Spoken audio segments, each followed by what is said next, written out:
আসসালামু আলাইকুম, সবাই কেমন আছেন? আশা করি সবাই ভালো আছেন। তো আপনারা বলতে পারেন যে এখানে মনে হয় তো কুয়াশা পড়েছে, কিন্তু কুয়াশা কোনো কিছুই না। এটা হলো বালু উড়ছে। দেখুন চারোদিকে অন্ধকার,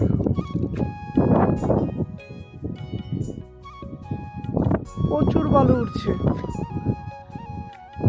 এই সাইডটাতে দেখতে পারেন অনেক অন্ধকার করে ফেলেছে, বালু উঠছে।